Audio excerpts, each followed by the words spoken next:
આપતા સ્વાગત છે અને જય શ્રી રામ રામ રામ. આજે ઘરની વાર્તા સાંભળવાની છે. આજે ઘરમાં ખૂબ જ આનંદ માહોલ હતો, કારણ કે ઘરની એકની એક દીકરીના લગ્ન હતા. જે પ્રસંગની તૈયારી ઘણા સમયથી તેના માતા પિતાઓ સહિત ઘરના બધા લોકોએ કરી હતી. દીકરીને પણ ઘરની ખૂબ જ લાડકી હતી, આથી તેને ખૂબ જ લાડથી ઉછેરી હતી અને દીકરીના પિતા તેને કોઈ પણ વસ્તુની કમી પડવા દેતા નહીં. આ બાજુ દીકરીને થઈ ફરમાઈશ કરી છે, બીજી બાજુમાં તેની ફરમાઈશ તરત જ તેના પિતાએ પૂરી કરી દેતા હોય છે, કારણ કે ખૂબ જ લાડકી દીકરી હતી અને પહેલાંથી તેને ખૂબ જ લાડથી ઉછેરી હતી. ધીમે ધીમે લગ્નનો સમય નજીકમાં આવતો જતો હોય અને ત્યાં દીકરીના માતા પિતાઓ અંદરો દુઃખી થતા હતા. એ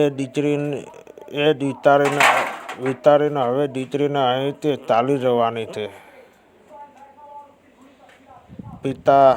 પિતા તો દીકરીને વિદાયનું વિચારીને થોડા સમય રડી લેતા અને આ બાજુ માતાની આંખોમાં પણ અશ્રુધારા વહી રહી જતી. થોડા સમયમાં અંતરે બંને દંપતી પોતાનો આંસુ લૂછી લેતા હતા. દીકરીના લગ્નની તૈયારીઓ લગભગ બધી થઈ ચૂકી હતી, છતાં પણ અમુક તૈયારીઓ કરતી વખતે તેના માતા પિતાઓ ક્યારેક ઝઘડતા પડતા, કારણ કે બંનેમાં ક્યારેક એક મત ન થઈ શકતો નહોતો. દીકરી પણ અંદરથી ખૂબ જ ખુશ હતી, પરંતુ તેના દિલમાં એક ઉદાસી હતી કે હવે જ્યારે પિયરનું ઘર છોડીને જવું પડશે. ત્યારે તેને ખબર હતી કે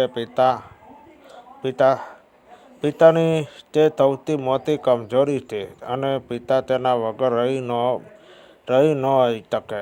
અને એક બીજી વાત પણ તેને ખટકી રહી હતી. એ વાત તો હતી મમ્મી પપ્પાની નાની વાતમાં પણ ઝઘડો કરી લે.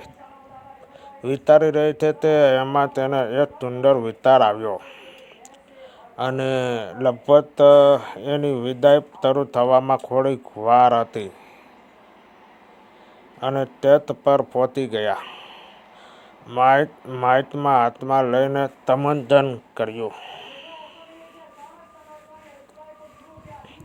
તમારા બધા લોકોને ખૂબ જ આભાર છે.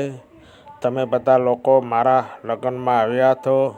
મારા પપ્પા અને મમ્મીનો ખૂબ જ ધ્યાન રાખજો, કારણ કે મારા જતા પછી એટલા પરિચિત છે.